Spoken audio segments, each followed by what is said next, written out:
My name's Jeremy Indica and I'm a survivor of child sexual abuse, and I'm sharing my story in public to help raise awareness for this topic. I founded a movement called Something to Say, which is a platform to help break down the taboo and the silence that surrounds it. So I created this movement called Something to Say, and it initiated because I found so much confidence in sharing my story throughout the years that I wanted to give a space for others to do so if they wish to. So I created this online platform and started to tell people that if they would like to share their story in written format, that they could come onto the platform and share it. Now, it started working really well. More and more people started sharing, and it actually started going from country to country, which was phenomenal.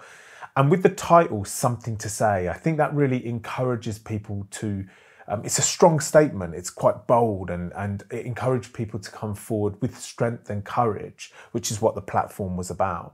Like, we know that this subject is full of sadness and sorrow. This crime against children is one of the most horrific things that's happening on our planet, and we all agree with that. But I wanted to try to turn it on its head and inject a bit of strength and courage into the stories, because I believe anybody that's been through child sexual abuse, who's on the other side of it to tell their story today, is just pure strength and courage. So let's promote that and let's inspire others who are reading the story too. So I called the platform Something to Say, and it was originally because the person who was helping me design all the branding, the incredible Naria, I thank her still to this day, she created something phenomenal. And she said to me, well, what do you want to call all of this work that you're putting out online? And I thought to myself, well, it all started because I had something to say. And so I thought that would just be a very fitting title to label the work that I was producing online. Now, interestingly, a few people have pointed out that I could have chosen the title Say Something, because I want to encourage people to speak out, the people that would like to speak out. But I think that's quite forward. I think Something to Say is a bit broader, because some people come onto the platform and they want to talk about their story. Some people come onto the platform and they want to talk about being an adult looking back at their childhood.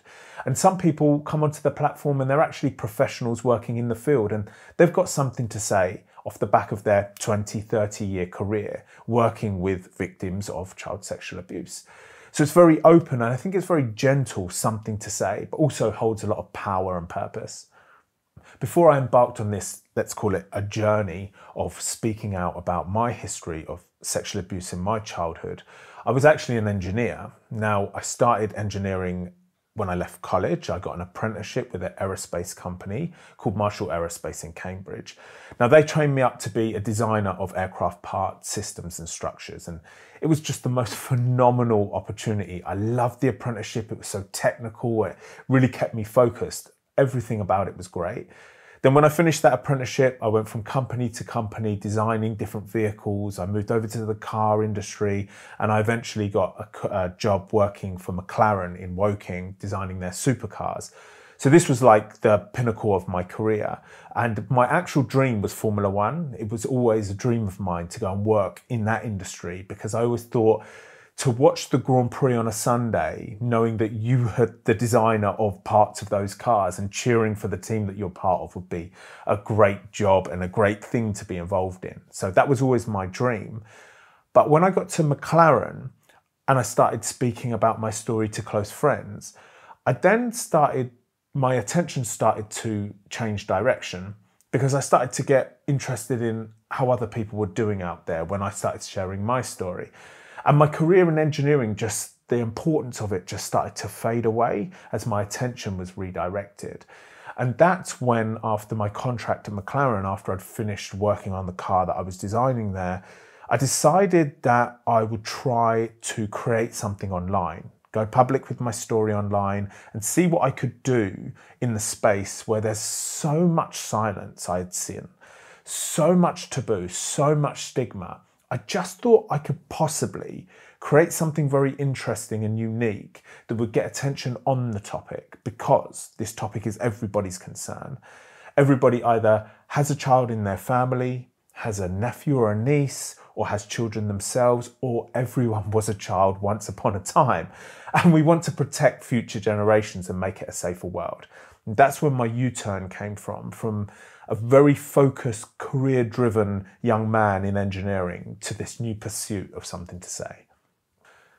So when I look back at myself as a person, even from my younger years at school, I can see that I always just like improving at things and getting good at things, whether that be sport, academics, with my friends, whatever I was into. And you can see that pattern of behaviour going through my engineering career, as I was always striving to climb up the corporate ladder, become more skillful as an engineer and become the best that I can be. And I think that behaviour has now transferred over to this project, but this project's different because this project is helping people. It has this unique purpose, which is what I feel like deep in my heart. And when I get comments or messages from people just saying, you know what, your work has given me another way of looking at what happened to me, I'm like, that's job done. You know, that's just the most incredible thing ever. Now, the engineering career with that dream of Formula One and working for McLaren, I mean, some people strive for their whole career looking to work at a company like McLaren. That was all good, but essentially the product I was designing was kind of meaningless, you know, when I look at what I'm doing now. So yes, I feel hugely empowered. I feel hugely driven. I mean, I'm coming up to 5 years doing this work now, and not once have I rolled my eyes at an alarm. Not once have I had Sunday blues. Like, I can't wait to get into it. I wake up on a buzz thinking about what's next to be done with this project, this part of the project. What can we build next? You know, let's launch the podcast. Let's launch this platform. Like, it's phenomenal. I honestly feel so fortunate that my life has taken this direction. So once I'd been speaking to close friends for 3 years about my story, just on and off. Like, I'd speak to a friend and then it'd be 6 months, I'd speak to another friend. Then I'd revisit one of the friends that I'd spoken to a year ago and talk to him about it again and just continue the conversation. I was getting more and more comfortable with telling my story. And that's when I decided that I should actually do something more about this and take it public. Now, my idea in doing that was to begin speaking at open mic nights in London. Now, this was all a crazy coincidence because when I decided to go public, it was like 2 weeks before that I'd been to an open mic night in London. So for anybody that doesn't know what an open mic night is, it's an event open to the public and you can turn up and sign up and you get 5 minutes on stage to perform what you want. You can go as a comedian, a storyteller, you can sing, play an instrument, and I thought I would go as this storyteller and begin telling my story in the stages around London. But I wanted to just commit so fully to this that I thought I wanted to do it full time and speak at as many events as possible. And what that meant was for me to drop my engineering career. So this was something that when I spoke to my friends about and then started speaking to my family about, everybody was hugely concerned about it. I was leaving this high-flying job, this incredible career and this very nice lifestyle that I had worked hard for. And to leave all of that behind just seems so crazy for some people. Some people were like, but why don't you just work and then do this thing in the evening? But I was just so passionate and focused and wanted to commit fully to it. So I collected everything that I had. I gave my flat back to the landlord that I was renting. I sold half of my stuff. I collected all of my life savings that I'd collected a phenomenal amount through my engineering career because I was being paid well. And I just started sleeping around people's houses. I packed everything that I needed into my car and I started moving around every 10 days. So I'd stay at my mum's, I'd stay at a friend's, I'd stay at another friend's. And this worked really well because it kept the environment fresh. I moved like that so that I didn't outstay my welcome anywhere. And it also meant I could hit the different open mic nights in that local area. And I just began building momentum doing this. Now, it's interesting because I obviously went from a very well-paid engineer, kind of buying what I wanted, going to nice restaurants, hanging out with my friends, going here, going there, going on city breaks around Europe. Like, it was a really nice lifestyle, all the way to living out of my car, moving from place to place, using my life savings. And my life savings, obviously, I had no income, so they were only going down. And, you know, people were worried and concerned about this. But I just knew that I could do something very unique with this. I had this confidence that I could engineer something very unique. And it's funny because people always say to me, do you think that your engineering career was kind of a waste of time almost? Or do you wish that you'd known this 5 years earlier? And I'm like, no, because actually, I think it's my engineering career that taught me all the transferable skills to bring into this project.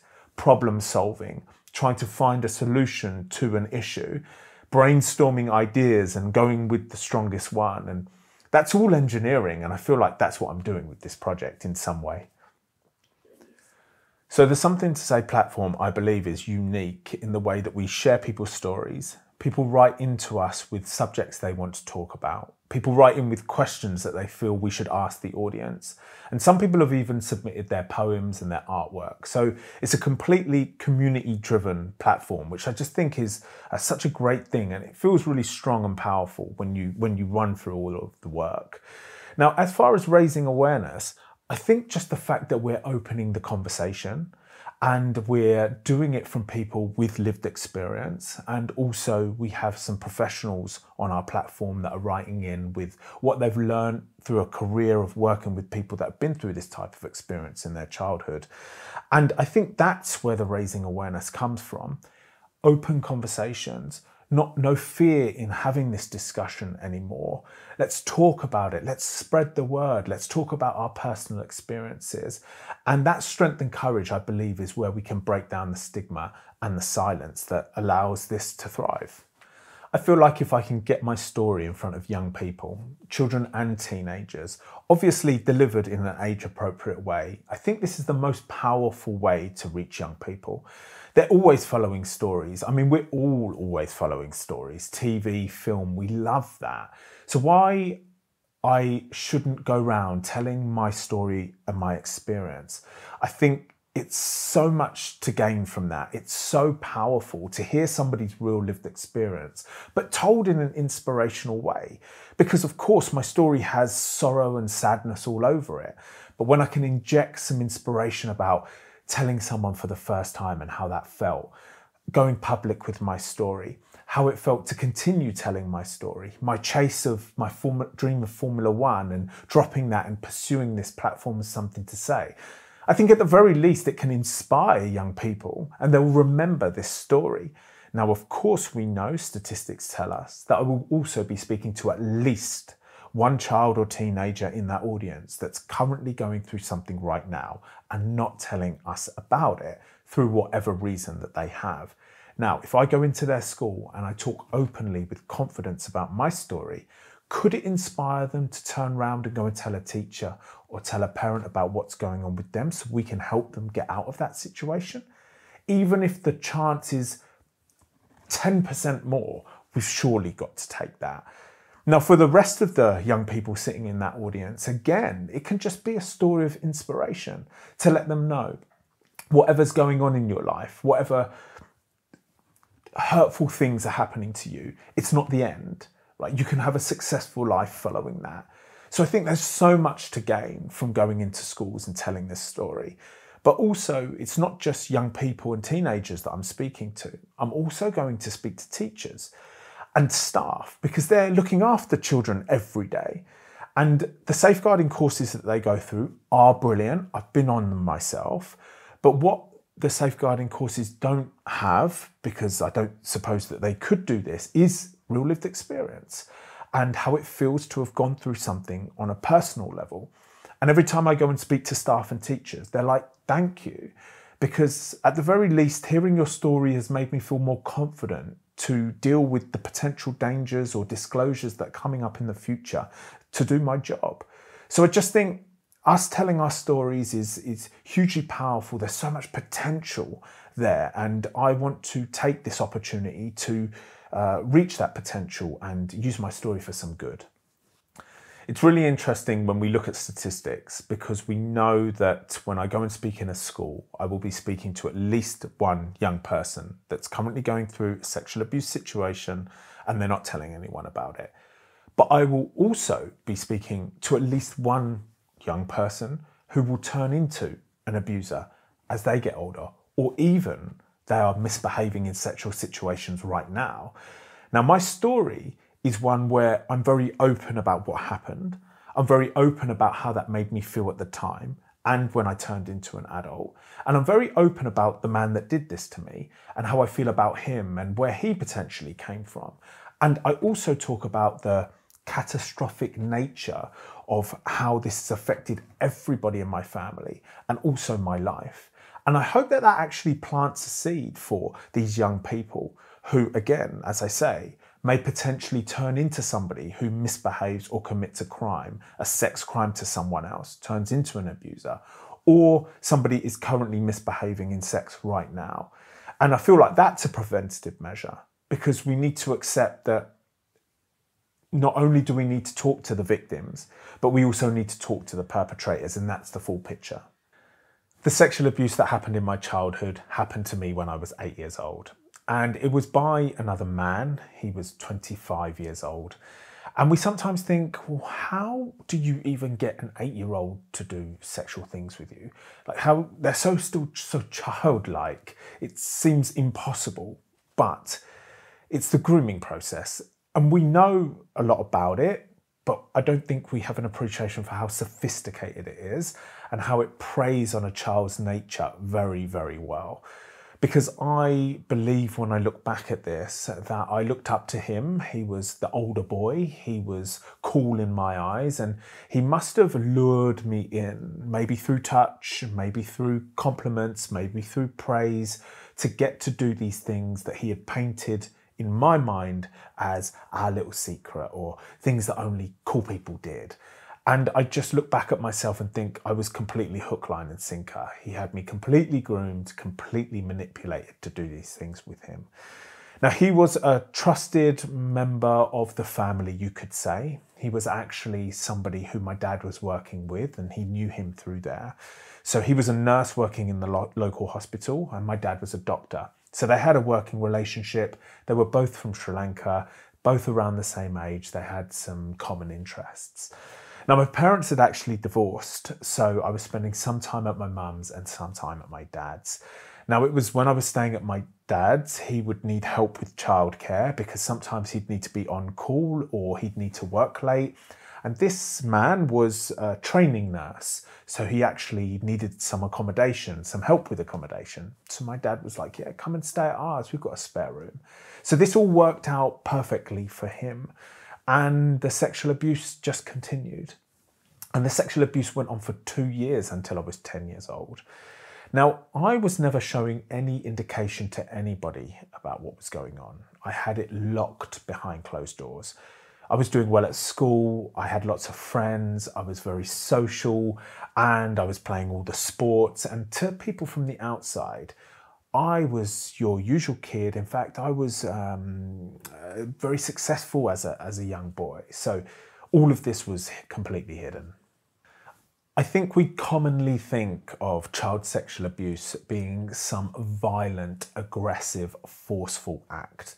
Now, I'm not saying that that isn't some people's experience, but the more I hear these stories, I hear that actually it's quite the opposite. It's often quite gentle, it's quite coercive, it's quite, in the child's eyes, loving, or something that they need, or something that they're asking for. It's a huge manipulation of the child's brain. Now, in my case, to give some more explanation on how that could be, we were kissing, we were touching, we were fondling, and I just remember as a very young boy, that felt very caring, that felt very comforting, the cuddling, the touching. And of course, when he got to my genitals, even though I was 8 years old and I hadn't been through puberty or matured sexually, it gave me a tingling sensation. It made me feel like maybe this was something that I liked. The complete trickery of the whole situation. But also, I was 8 years old in 1993, so there was no education in schools about these things. There was no conversations in homes about these things. So I had no tools or knowledge to understand about what I was involved in was completely wrong and I needed to tell somebody about it. So it just continued. And he pushed me to do more and more things, and some of the things we were doing were so horrific in nature. So when we get to things like oral sex, I mean, that sends a tingle up your spine when you think about an 8-year-old and a 25-year-old man. I mean, how disgusting in some sense.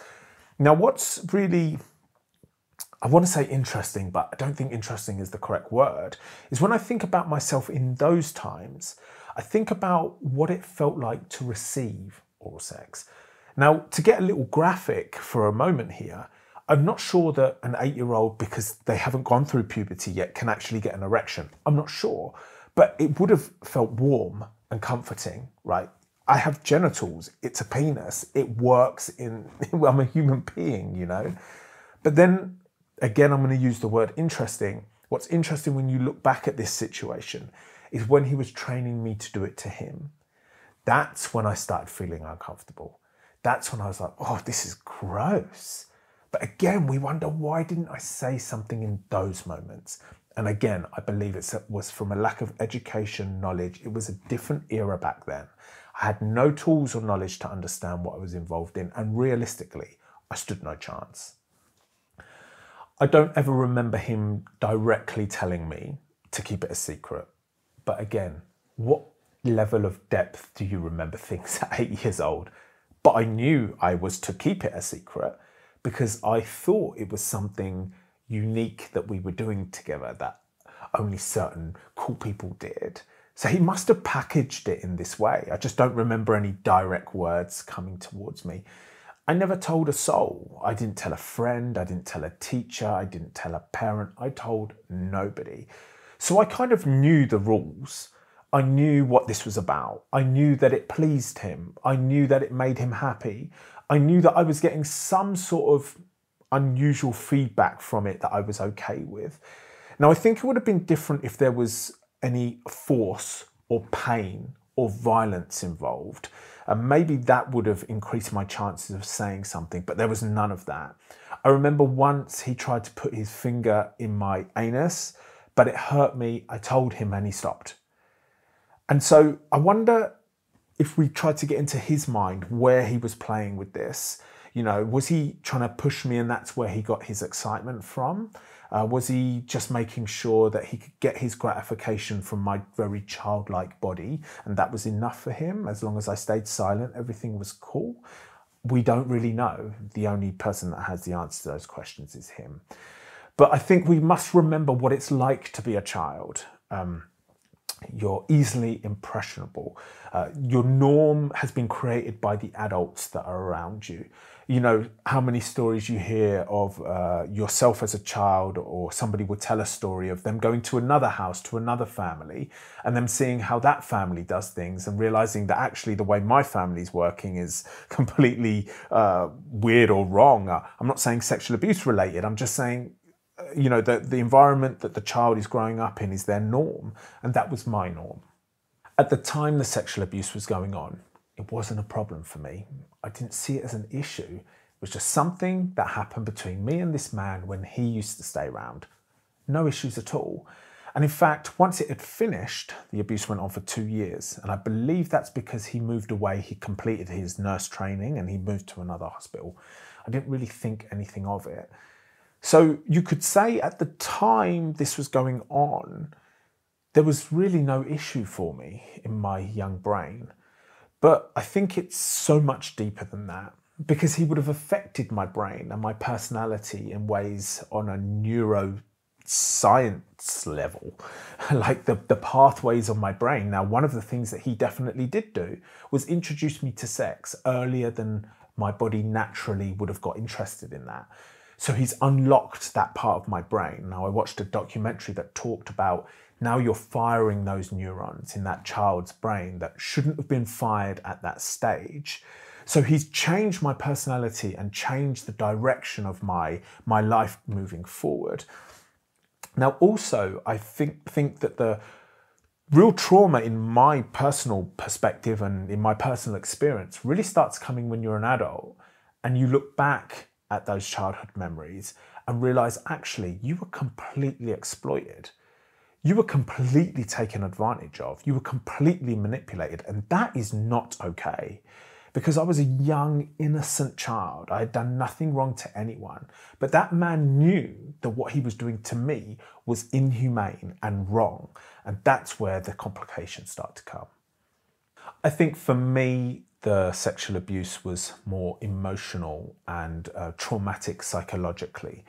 I think physically there was no violation of my body. I don't even think they're the correct words. See, it's so difficult to even talk about this, because you're trying to find the correct phrases to use. I think because I wasn't penetrated, I feel like that means that I felt less violated. But as I'm trying to think on the top of my head here, that's not true at all, because a violation doesn't mean penetration. A violation means a violation of your trust, a violation of your nature, a violation of your childhood. That's really what it gets down to. It was a violation of my childhood. That should have never, ever happened. And then as I grow into an adult, I have complications on looking back at that. You feel hard done by. You feel like that's not fair. And that's where the trouble comes from. So during the abuse and immediately after the abuse, I didn't tell anyone. It was my secret and his secret. And I kept it so well. No friends, no teachers, no family members did I tell. Now, I grew into a young teenager and I had this incredible set of friends. I met most of them when I joined that school when I was 7 years old. We're now 13 and 14. We're like brothers, basically. And it was the birth of a program called Jackass, for anyone that can remember that, where it was a bunch of lads always daring each other to do stuff, having a good laugh. And we were just like that, just having such a good time. Now, I never thought about what had happened. I was so young, I didn't have the maturity to even address that situation, and nobody was talking about it around me. So let's say I'm 15 years old, it's now the year 2000, there's still nothing in the education system about consent, body awareness, abuse, any of that. So there's not even conversations around me to trigger those memories.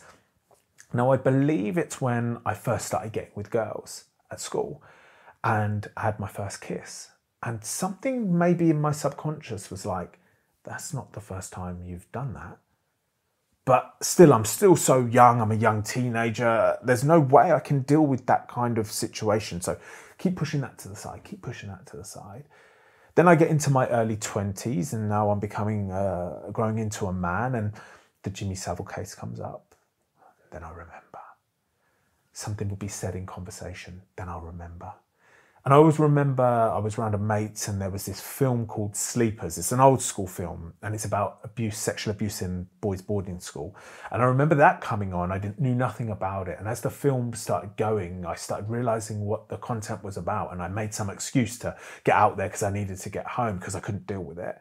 So you can see where I had these triggers and I had these flashbacks and things that would incite these memories. But I just wasn't of a maturity to deal with it at all. Now, it wasn't until I was 25 years old where that all started to change. Now, I started experiencing these low bouts of sadness. Now, for my personality, that wasn't usual. I was very upbeat young man, like great career, great friends, loving life, out partying at the weekends, everything going right. But so here something changed. Started experiencing these low bouts of sadness. Wasn't sure where they were from. Sat with them for a little while and thought, it's the abuse. It's back. And this is when I knew I needed to start dealing with it.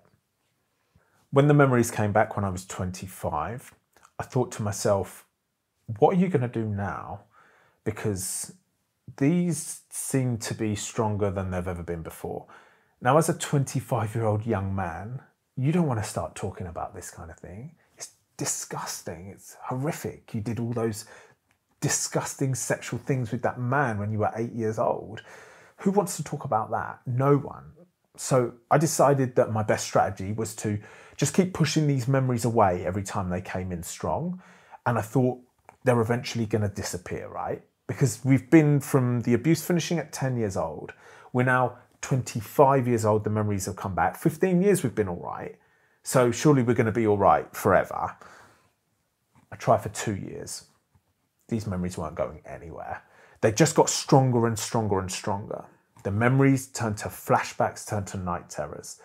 Now I kept having this same dream where I was that 8-year-old boy again, and I'm lying in my bed and I can see through my bedroom door him walking through. Now, in my dream, I recognize that it's him. I recognize what's going on, and I recognize that it's a dream, and I start shouting to try to wake myself up. And it's like, I can't get any words out because I'm in the dream. It's like a sound until I do finally wake myself up. And I'm shaking, but so relieved that it was only a dream. Now, this kept happening more and more frequent. And that's when I realized, like, I need to do something different about this because this is not working. I'm not going to be able to handle it myself. So I thought I'd tell someone. I thought I should speak to somebody about it, and who better to speak about it than one of my mates? Again, I said it. I met these guys at 7 years old at my new school. I'm now 27. I've known them 20 years. Boys that I trusted. And that's when I went for it. And that's the first time I ever spoke out loud about the abuse. I tried quite a few times to tell a friend, and I just couldn't get the words out. It was so scary. It was like the scariest thing I'd ever tried to do at that point. But I was thinking in my head, like, what's so scary about it? Like, you're just telling them about something that happened to you. You know, it happened to me. I was an 8-year-old child. There's no way I could have understood what I was involved in. I'm the victim of a crime. So what's so scary about it? And I think I still trying to work out that kind of puzzle in my own head. I think most of it is because I knew as soon as I tell someone, as soon as I break that silence, things change forever in the relationship with that particular mate as a starter. And things change for me in my own life because I've let that out loud into the open. So yeah, I mean, I tried quite a few times, kept getting back from the pub or back from that, watching a film with a mate, thinking, why didn't you just say it? And then eventually, after I tried 3 or 4 times, I eventually said it. And I said to my mate, you are never going to believe what happened to me when I was younger. Now, he could have guessed 1,000 times. He would have never got anywhere near the answer. But I told him and he gave me the perfect response. He was angry, he was sad, he was frustrated. Like, he just showed so much emotion, but he listened to me. He gave me space to talk and he didn't make it about him. And he just let me know that he will not tell anyone else unless I needed to. And if I need to go and speak to anyone about it, he'll be there for me. And I woke up the next morning and I was like, boom, that is the best response I could have had to my first disclosure. I felt incredible. I felt like this weight had been lifted off my shoulders. I had this incredible confidence about the story now, and that's what I moved forward with. I knew this particular friend that I spoke to was somebody who I could trust to tell. I knew that they wouldn't judge me. I knew that they would be receptive. I knew that they would listen to me. I knew that they would believe what I was saying. I've known this guy for 20 years. I could have full trust in that would be the case. So I always feel when I tell that part of my story that it would be nice if everybody had somebody who they could talk to in this way.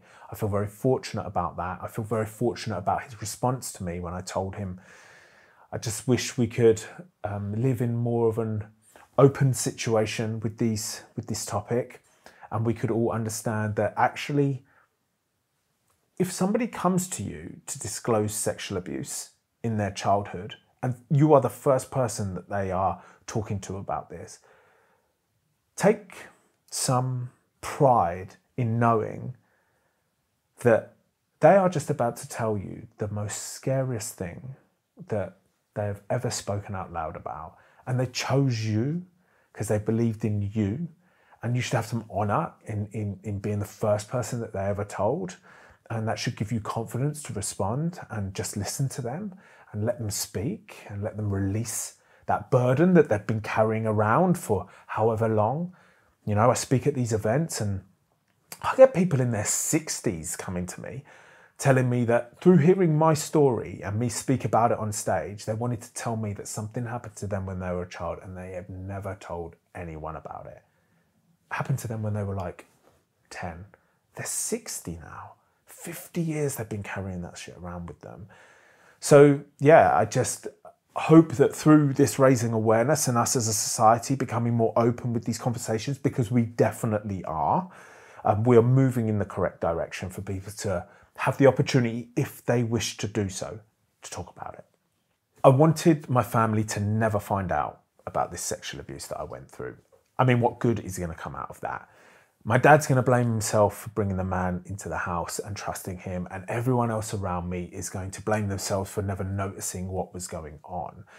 But when I decided that I wanted to try to prosecute the man that did this to me, in the fear that he's continuing to do this to more children, statistics show us that that is what's going on with perpetrators. I read one statistic that they said that perpetrators have between 50 and 150 victims in their lifetime. So I probably wasn't the first and probably am not the last. So after just gaining so much confidence telling my story to friends and friends, I just thought I want to make sure that he can't continue doing this to more children. I felt some kind of responsibility to find out and try to prosecute the man. And that's when I had to tell my family, because they need to give statements. And trust me when I say this, it has ripped their hearts into 1,000 pieces. They will never recover from this.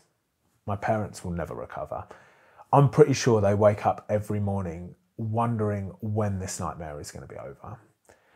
And it just catches me every time. It must be so painful for them. I can't even imagine it. Imagine being a parent, feeling like you failed to protect your son, feeling like you are the reason. And you can tell them as much as you like that they are not the reason for this happening. He is the reason for this happening. And that's it. You can never get through to parents who love their children so dearly, feeling like they've failed to protect them. So that has been the biggest struggle for everybody concerned. Least me. Because I've been dealing with this my whole life. You know, when I told them, I'd been speaking out for 2 or 3 years. I'd been dealing with this in my own head for years. This is fresh and new for them. So it's tough. I don't think it will ever repair itself. It's slashed people's hearts. It really has. And that will always be the saddest part of my story, and the double-edged sword to what I do online, in public, empowering people and encouraging people and inspiring people and raising people's awareness. One of the other sides to that is my family can never get away from it. They see it every day. And I've said to a few of them, feel free to unfollow me if you want, you know, because you're seeing my posts every day and it's only reminding you of this pain. But they're so strong. My family is so strong. They're here for me and they're here to support this. And I think also there's some medicine in what I'm doing. You know, when they see people commenting on my story saying that they've found inspiration through my work and they can move forward another step after seeing other people's stories, there's something great about that, right? Because the tragedy of what happened to 8-year-old Jeremy no longer needs to be only a tragedy. It can be a success too, and that's what I'm pushing for. My decision to prosecute was for 2 main reasons. The first one was to ensure that he cannot still do this to more children, and that he's not still doing this to more children as we speak. Number 2 was I wanted to let him know that what he did will never be forgotten. And I wanted to let him know the catastrophe that he has brought to so many people's lives, those that are close to me. So I pursued this prosecution attempt. I called the police, I reported the crime, and they took down my details and I went in for a statement. Now the statement was a process. They needed to know as much information as they possibly could. And they were asking questions that I'd never been asked before.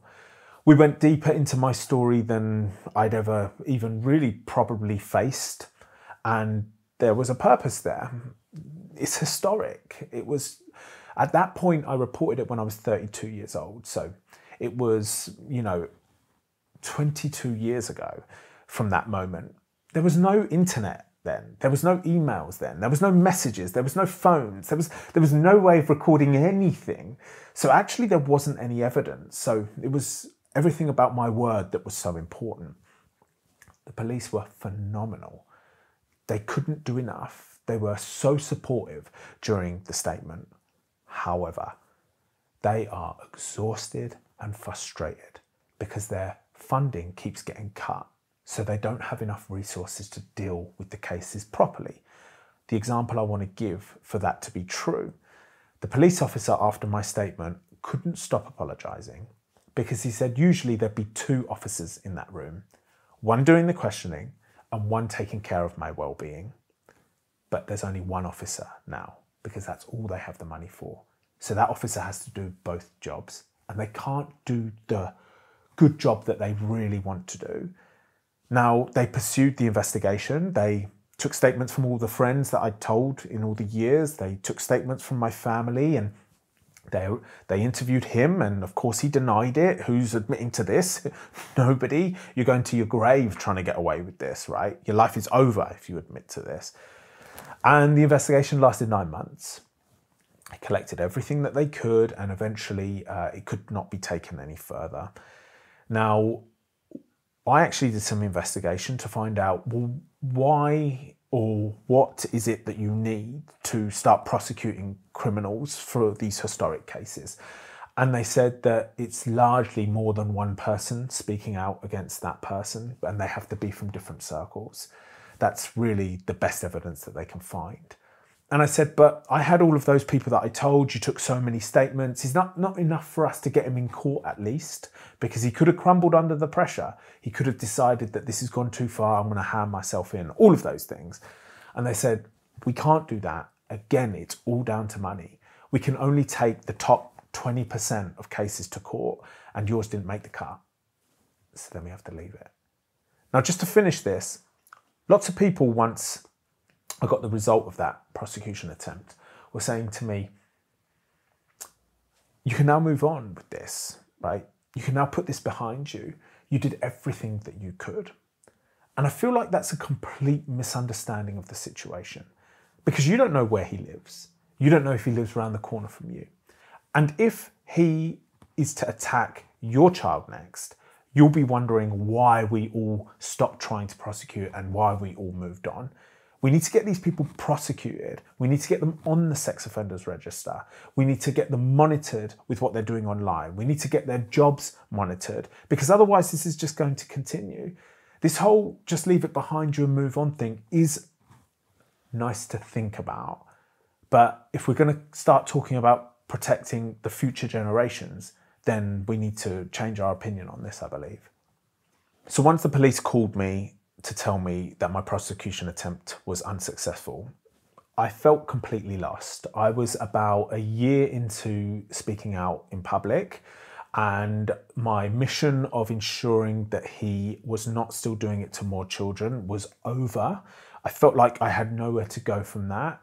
I started expressing myself on my social media platforms, expressing the anger, expressing my reasoning, and I felt like that would be enough. I continued doing that. I continued making short films on my YouTube channel, releasing videos, trying to be as creative as I could with this work. But I still had an anger deep inside of me. And the anger now was about the fact that he denied it, the fact that he caused all of this pain, the fact that he'd caused all of this disruption. And when he got caught out, he wasn't man enough to say, yeah, all right, I did it. And I was truly, truly aggravated by that. Now, I sat with my mates and talked to them about it. Again, I feel so fortunate that I've got this crew of people that I can offload to and we can chat about all sorts of things in life, and this was one of them. And they said to me, like, Jeremy, what can you do about it? You've been through the system, right? They can't help you. And I said, I just want to confront him. I just want to confront him to his face. And again, let him know that what he did will never be forgotten. And if he's still doing it to more children, that he better think twice, because we're not standing for this anymore. Like, we're stronger than ever before, and we're calling people out, like, enough is enough. So we chatted about it a little bit more, and we just came to the conclusion that the only way for me to do this was to find out where he lived and go knock on his door. Now, I never liked this idea because it felt like taking matters into my own hands in this way. I've had one foot in kind of like the criminal circle. That's how I felt about it. But I also just couldn't let it go. So I did some digging, found out where he lived, and I went and knocked on his door. Now, one thing that people asked me before I did this, when we were discussing of this being an option, a couple of my mates were like, if he answers, how are you going to react? How are you going to hold yourself? How are you going to resist not losing control after you see this man for the first time since the abuse was going on? And I said to them confidently that I am confident that I will not lose myself in this situation. And I proved that to myself by, before knocking on his door, going onto my mobile phone and clicking record on voice note and putting it in my pocket. Because I didn't want, after the event, whatever happened at that door, to be taken out of context and him tell the, go around saying that I did something that I didn't. I had proof in my pocket. And it was him that answered when I knocked. And he couldn't believe it, and I couldn't believe it either. And we were both shocked. And then he tried to slam the door in my face, and I managed to hold it open, thankfully. And I managed to say everything that I wanted to say to him. I just kept going at him and going at him. Now, I was using explicit terms. I was saying to him, what do you think you were doing all those things to my penis? How did it even give you any satisfaction, me doing that to you? I was a child, I was saying. Now, he was shouting over me, trying to drown out my voice. His wife was in the background calling the police. They arrived, they turned up, and they came for me. 3 police cars, blue lights, sirens, the lot. Now, when they came at me, they were very aggressive. Of course they were. His wife's phone call to them must have sounded like I had them at gunpoint. They were screaming in the background. Now, when they came up to me, they said to me, Jeremy, can you tell me what you're doing here? And I said to them all, yes, no problem. Pointed to the door and I said, that's the man that was sexually abusing me when I was a child, and I've come to speak to him about it. And it completely changed everything. It was like the whole atmosphere changed, because, I mean, who's lying about that? Nobody. That's not something that you make up. But after they spoke with myself and him and his wife decided that they wanted to press charges against me. So I was handcuffed, put in the back of the police car, arrested and taken to the station. After spending the night in a cell, looking up at the ceiling, thinking this is not a good situation to be in. But I got my time in front of him, and at the very least I've sent a shiver up his spine if he's still doing it to more children. And that was kind of mission accomplished. Now, the charges that I was facing was stalking and harassment and assault. Stalking for finding out where he lived. Harassment for the times I'd messaged him in the past asking him to come and meet me. And assault for leaving a red mark on his chest when I pushed the door open when he went to slam it on my face. He took me to magistrate's court. He was there, about 5-10 meters away from me, didn't look at me once. I stared at him the whole time. He looked at the floor. We both were interviewed. His barrister tried to rip me apart. My barrister tried to rip him apart. That's the way that court system works. And I came out with a not guilty verdict for the stalking and harassment, thankfully, because they're 2 charges that are considered very serious in this country. But I got guilty for the assault. Now, my barrister said to me that they had to be seen to be giving you something, but it's a slap on the wrist, £1,000 fine and a restraining order against him as well is what I got. They said because they can't be seen to be letting people go around knocking on people's doors for accusations that have already been investigated and closed. And I'm fine with that. I'm okay with that. They've got to do what they've got to do. But I did my work and I've done everything that I can to pursue him and ensure that he's not still doing it to more children, make sure that he knows that it will never be forgotten. And then that is my work done with that. Every time I disclosed to a friend or a family member, it was complete shock, because they had no indication at all from my child days to my teenage days to my adult days that something like this had happened. I showed no indication throughout my decades of life. And so it was extreme confusion how this could have happened without anybody noticing. And it was complete sadness and destruction of everything that they thought of how life was almost. So many people let out this scream of pain when I told them. It was just so hurtful to hear that somebody that they loved had been through something like this. So a lot of people do wonder, how did this happen without anybody noticing or anybody seeing? Well, it would happen in my room. It would happen when my dad was at work, and when my dad returned, everything was normal again. So nobody ever actually walked in the room that we were doing it in. Nobody ever heard me say anything about it. So it just went completely unnoticed, and it did happen with ease. It was easy for him to manipulate my young mind, and because there was no education in schools, there were no conversations in homes on simple things like body awareness, consent, private areas, and what to do if anybody goes near yours. Simple education that we give to children today, which I'm so thankful for, and I feel we should all feel very optimistic about that. They know the rules around their body now. And I believe that if I'd known about the rules around my body, what areas nobody is to go near, the groin area, the chest area, the mouth area, the bottom area. And that was installed in me in education year on year. And that education progressively got more developed and became age appropriate as I grew up. I believe that would have stood me the best chance of actually saying something. Now, that's not foolproof, because the grooming process is the grooming process. It's extremely sophisticated, and he would have known we'd be being talked at in schools about these things, so he would have adjusted his approach, no doubt about it.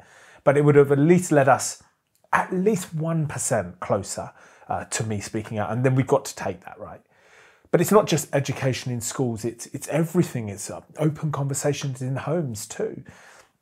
And people often say to me, are children too young to talk to them about private areas, and if anybody touches them, where they're to go? Won't that ruin their innocence, that kind of conversation?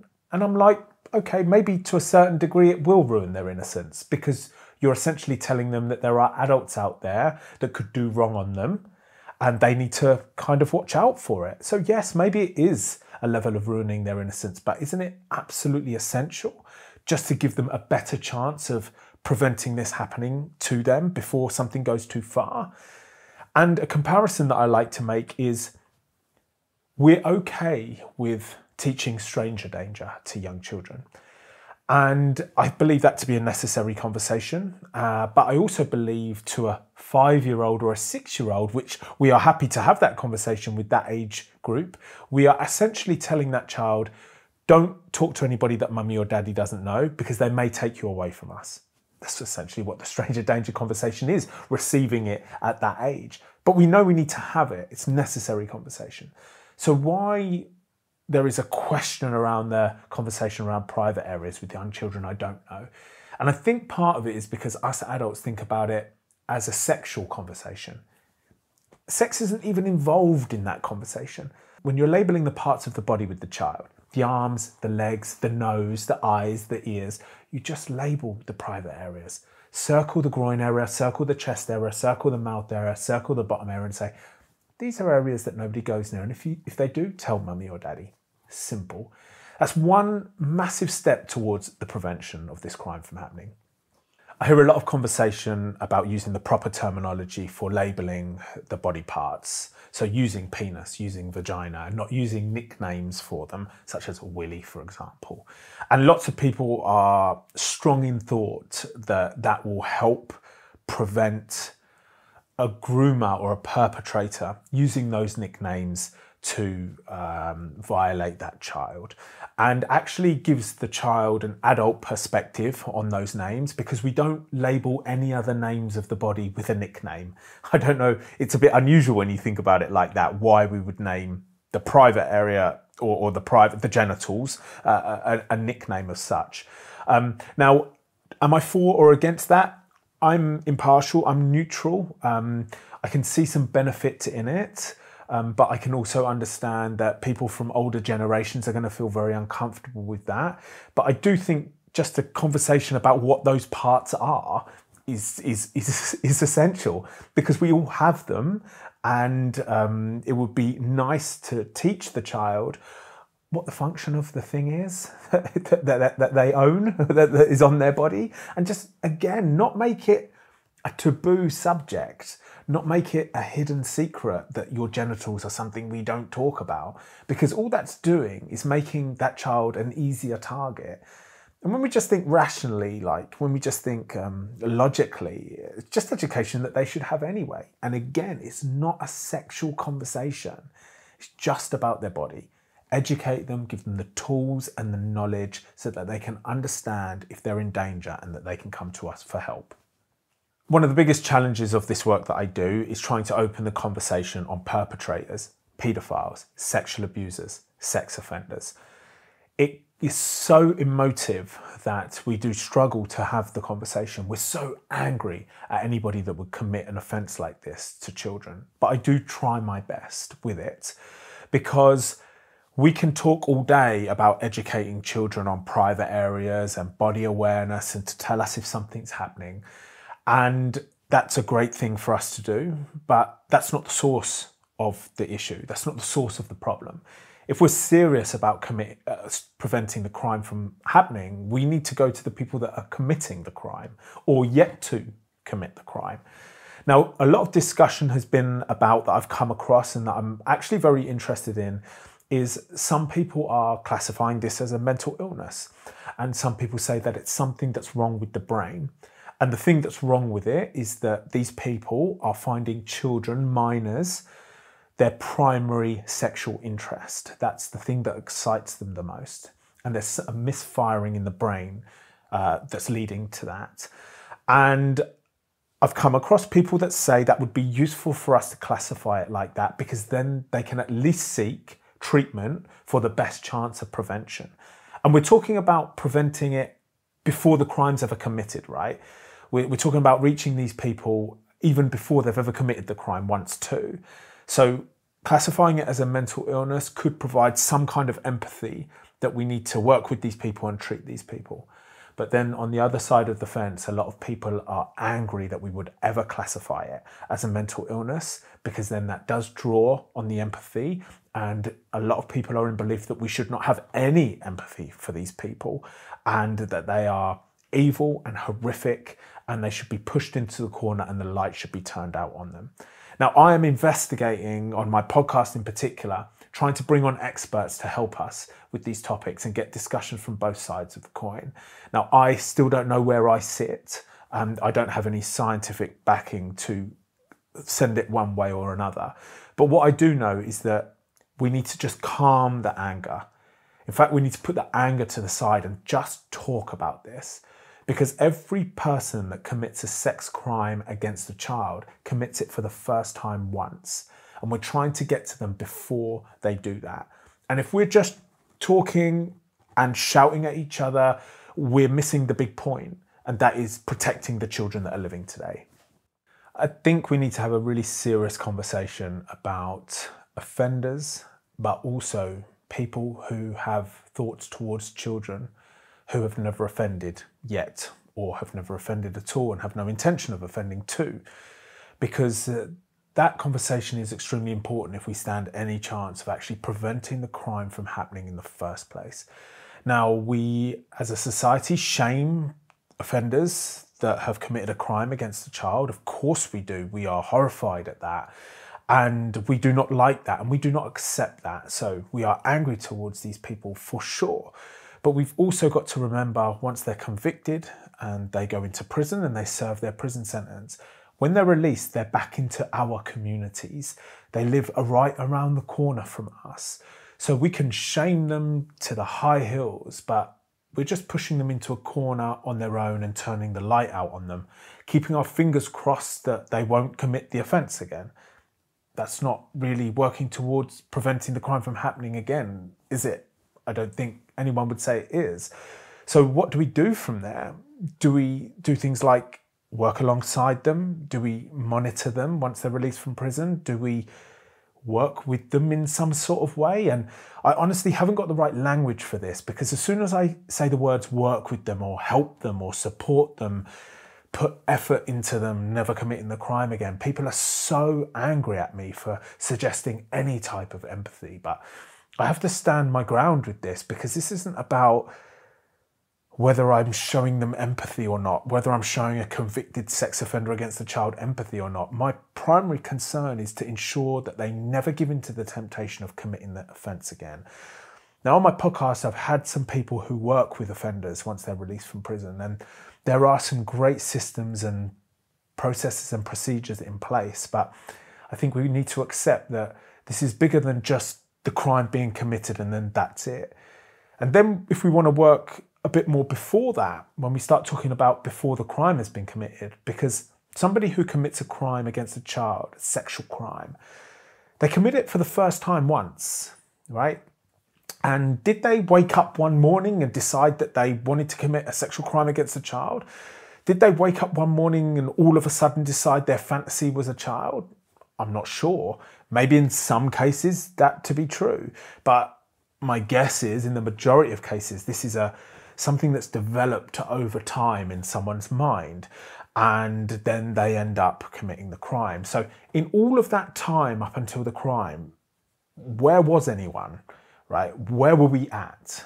Because we are so quick to get involved when the crime has been committed. And we're all celebrations when that person's been put in prison, as if we've achieved something. We achieved nothing. We're late once the crime has been committed.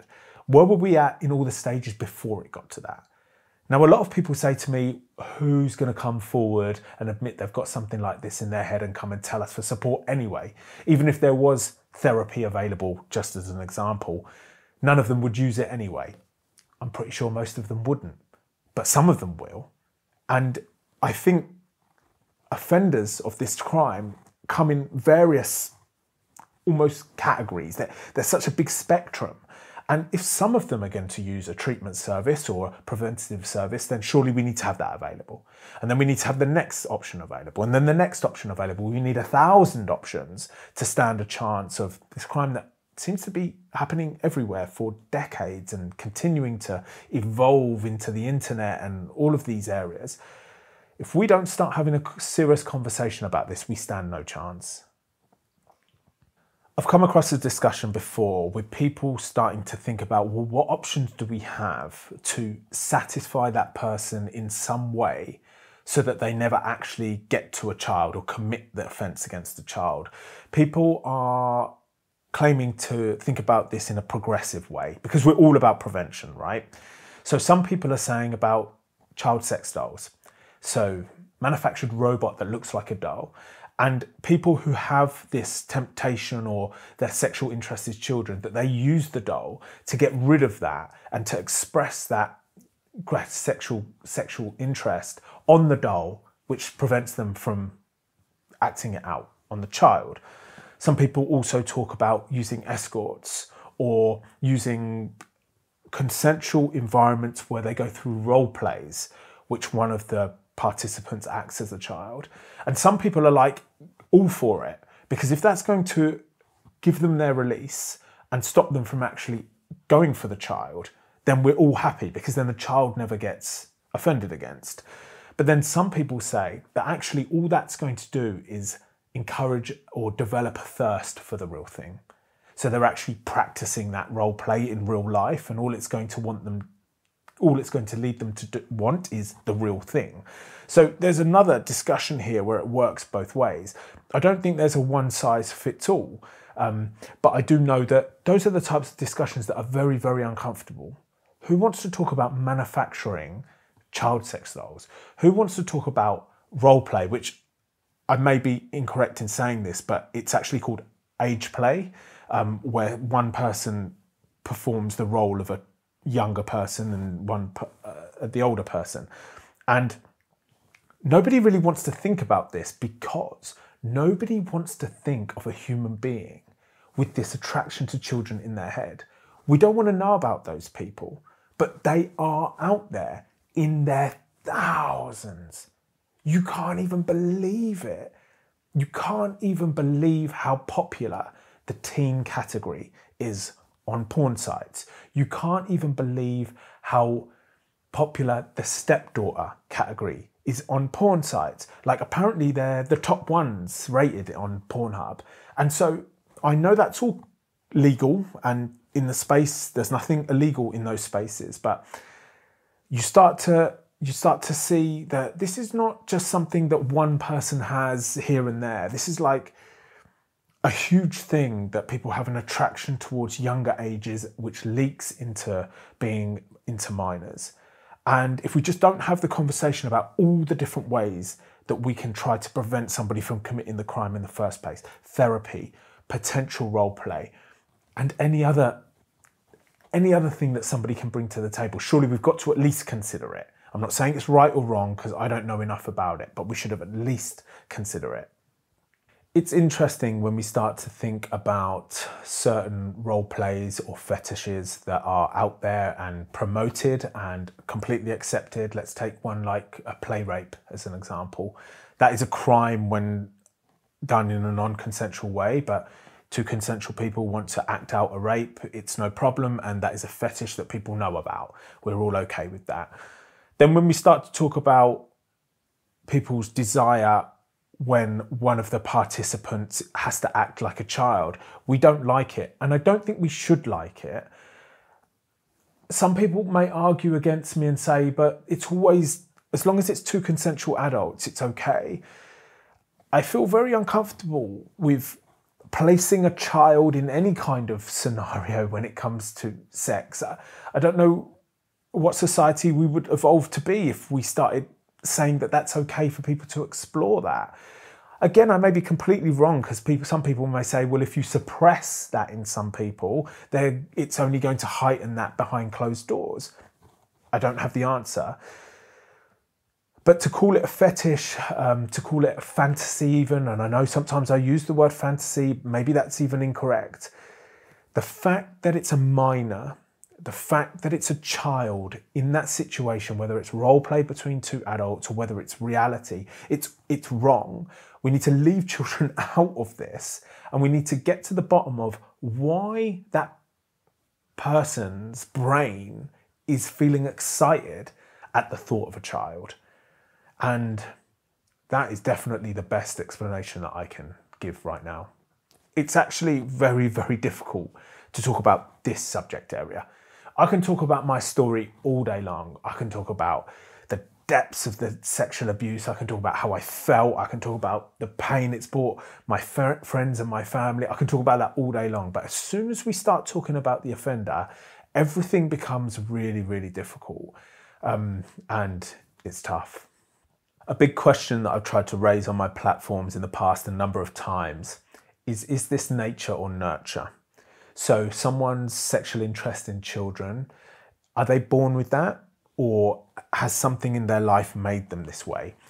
Now, the common response is that nobody wants to think of a baby born with paedophilia. Nobody wants to think that a baby originates with evil in them and it's just waiting to act itself out when they turn into an adult.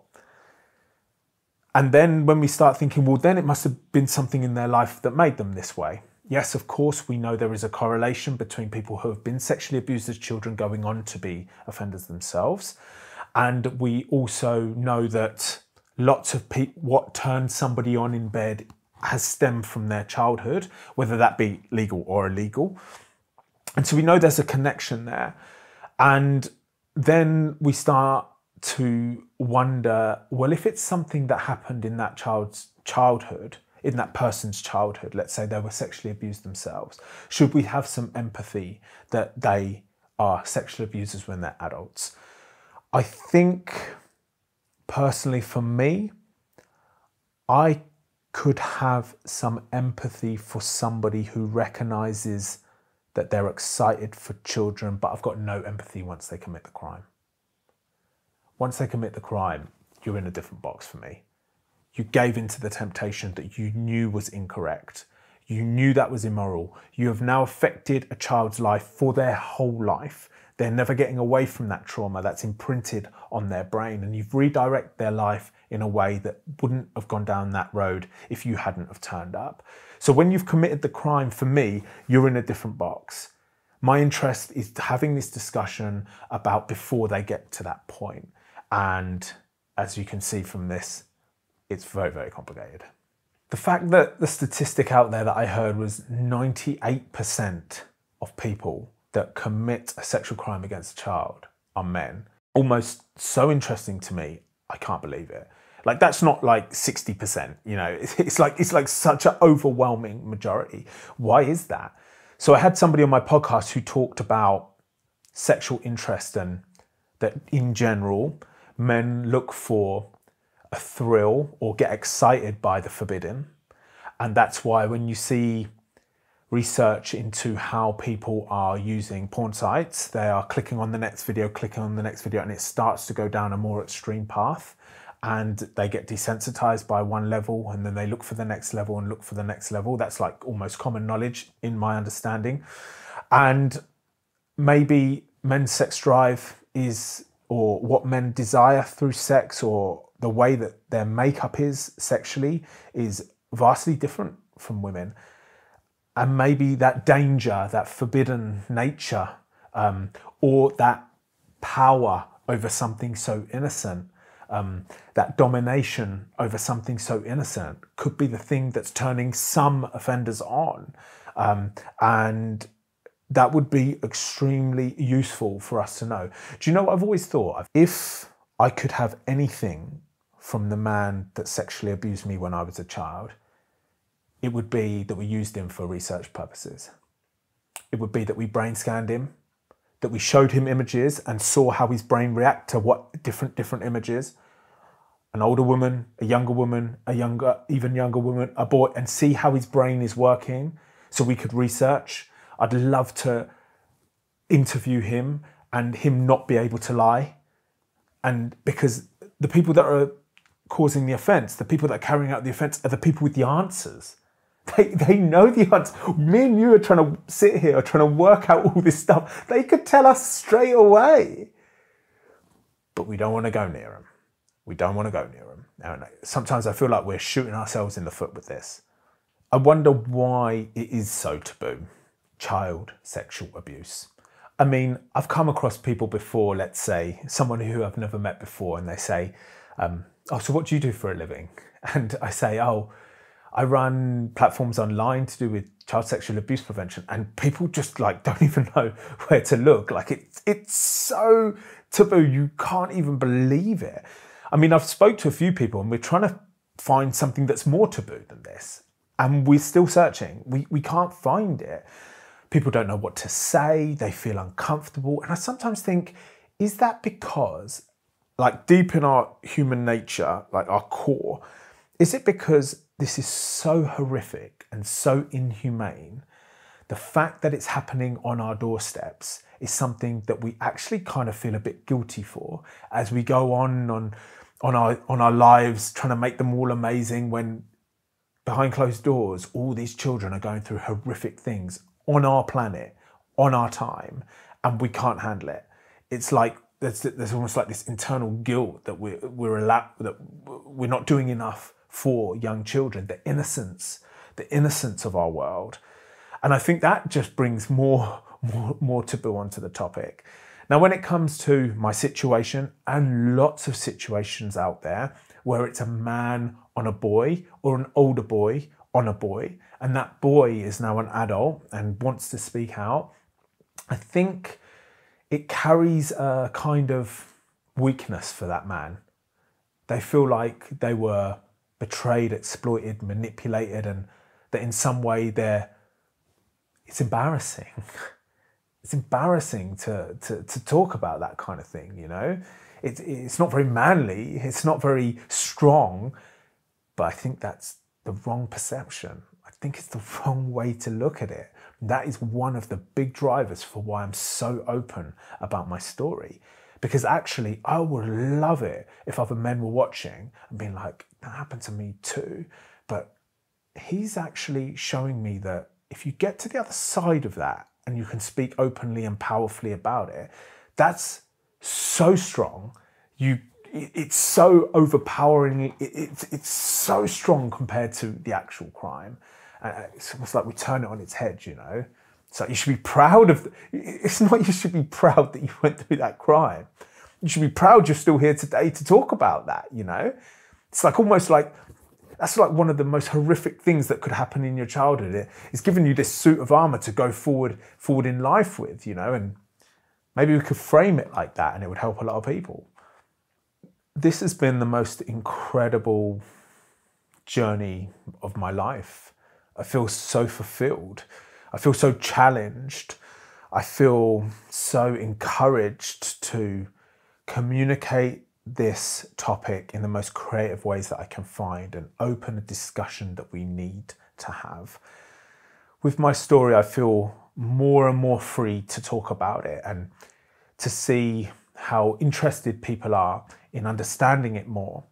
And, you know, when parents write to me saying, you know, they found me online, they're now following me, and they've spoken to their young children off the back of some of my videos, just talking about private areas, I'm like, oh, come on. We're putting this to such good use, you know. I'd love to go back 30 years now and speak to that 8-year-old boy and say, I'm so sorry for what you're going through, but look, we're going to do something amazing with this trauma that you're going through, you know. And we're doing that, you know, we're doing that. My story started as just my story. It's now inspiring others to tell their story, which is inspiring others to tell their story. And now I'm releasing podcast episodes talking about offenders, this tricky topic, and talking about trauma and talking about what we're going to do about all of this situation. It's actually just phenomenal. I feel so engrossed. I feel very fortunate too. And all credit to everyone that's ever given me an encouraging word in the past, because I can't take credit for all of this, you know. It's not my credit to take. It's like this has been a team effort since the start. I mean, the response to my first disclosure, the response to all the disclosures after that, the police help trying to prosecute him, my family being supportive, all the followers that I've got online just encouraging me every step of the way. And that's not just me doing all of this. This is us. This is a team effort. And I truly believe there's like, it's getting really strong now, and I feel so incredible about it all. My advice to anybody that's going through sexual abuse right now is I would encourage you to tell somebody immediately. There are people around you, whether it be your friends, your family, safeguarding at your school, safeguarding at your workplace, that are there to help you. And there's incredible processes and procedures these days that they will go through the necessary steps to get you out of that situation. Like, we want to help you. Now, to any adults that are reflecting on what happened to them and in their childhood, I hear you and I see you. This is the most challenging thing to ever occur in your life. And I say that, you know what, there are so many avenues for you if you wish to take them. There are groups online that you can join. There are face-to-face groups that you can join. There are charities with anonymous phone lines that you can call. You could select somebody that's close to you that you trust, but you don't actually have to do any of that if you don't want to. If you feel like you want to release your story, you could even just write it down on a piece of paper and then revisit it a month later and write it again, and make sure when you read it back to yourself, you feel strong, and then you know you've written it correctly. But even if you don't want to release your story, you just want to reflect on what happened, or just think about it for a moment and just park it again. Do what's good for you, but make sure it's in your good intention. I would also say, don't push yourself too far. Seek a professional, seek a friend, and take some action, because you're more powerful than you think you are. To anyone out there that's experiencing sexual abuse right now, I would encourage you to tell somebody immediately. You could tell a friend, you could tell a parent, you could tell safeguarding professionals at your school or your workplace, because everybody is there to help you. We want to help you get out of that situation immediately and get you safe. And we are here to support you throughout that process. So again, I encourage you, if you are going through sexual abuse right now, to tell somebody immediately. So I'm so pleased that I finally managed to break into schools, but it is not plain sailing. It took me 2 years of knocking on schools' doors, presenting my work, telling them what I wanted to say for somebody to give me a chance. Now, the first school that gave me a chance, they decided that they liked my work online, but they wanted to see what I was talking about because this is such a sensitive topic. Everybody wants to make sure that everything is kind of okay for what they want to present. And they brought me in to speak with their teachers. And I went in and I did my best. And at the end of the presentation, 2 teachers came up to me and said, "Thank you for making such an uncomfortable subject comfortable for us to listen to. We now feel more confident to deal with the potential dangers or disclosures that are going to come up in the future." And I thought, wow, I nailed it. I did so well. I could feel the energy in the room. Now, the next morning, I wake up to an email in my inbox and they invited me to speak with their students. Year 9s, 10s, 11s and 12s. Now, I got everything ready and of course I delivered this presentation in an age appropriate way depending on the age group. Now what I do, I usually have about 45 minutes with them. The first half an hour is a storytelling exercise and then the last 10 or 15 minutes is a Q&A. Now the first year group that I did was the year 9s. And it was a predominantly boys' school, so it's mostly boys in the room. And I thought, you know what, when I get to the Q&A part of the session, nobody's really going to put any hands up and ask questions in front of everyone else, right? Because this is such an uncomfortable topic for their age group as well. So they come in, they settle down, I start telling my story and I can see them getting a bit engrossed. You know, I start talking about the abuse and they look a bit uncomfortable. Then I start talking about my career in engineering and they're all like, oh, that's pretty cool. I talk about my drive for Formula One and now I've got some of the boys' interest. And then I start talking about prosecution. It's really got them hooked. And then I talk about what I would have done if I was 8 years old, knowing what I know now, who I would have gone to speak to, because essentially I want to encourage anyone sitting there to go and speak out. Then we got to the Q&A part. Now, what I'd done for the previous week is I'd prepared something for the Q&A as a filler because I didn't think anybody would ask any questions. But you should have seen them. Half of them put their hand up. They wanted to know about this and they wanted to know about that. They were so engrossed. And I walked away because it was the same result with the year 10s, 11s and 12s. And I walked away thinking, you know what? These kids are more ready for this conversation than we are as adults. It's us adults that have got the awkwardness around this conversation. They haven't got the awkwardness about this. They want to address it. They were talking about offenders. They were talking about how it feels to be a victim. One of them would ask a question, another one would pipe up. It created this conversation. The energy was phenomenal. Now this school actually then went and recommended me to a few other schools and I managed to get into there too. So it's going really, really well now. I've got a few more bookings coming up, but it's still a trouble.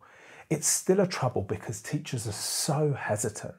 They don't know whether I'm going to trigger somebody. They don't know if I'm going to upset somebody. They don't know if the parents are going to agree with it. And I'm like, come on. This is the most important conversation that I can bring to these students. And I'm not trying to teach them anything. I'm not a teacher. I'm not a lecturer. I'm just somebody with real lived experience that wants to come and tell my story. And even if it's not going to reach the people that are going through sexual abuse right now, at the very least, my story with the engineering career and the speaking out for the first time and telling more friends and prosecution, it's a story of inspiration. So I can let those children know that if they're going through something hard right now, it's not the end for them and it's not going to be the end of them and they can have a successful life following that. And that's all I want to do. It's a constant struggle, but I'm going to keep pushing because my main audience has to be those young people. I can really inspire them. Something that I feel we have got nowhere near right in the system in this country is the sentences of convicted sex offenders, people who have committed sex crimes against children. The sentences are petty. In fact, they're embarrassing. Some people don't even get sentences.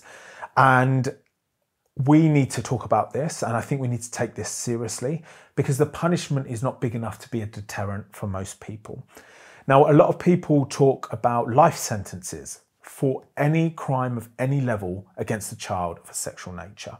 Now, I think in an ideal world, this would be something we could pursue, but just for people's interest, I just want to say that I've done a bit of research on this, and life sentences are not possible in this country for the rape of a child.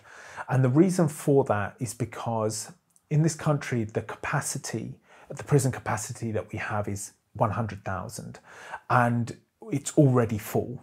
Now, on the sex offenders register, there are 80,000 people. Now, let's say half of them committed a crime against a child. That's 40,000 people. Where are we going to put them all? And that's not even thinking about the cost of putting somebody in prison for life.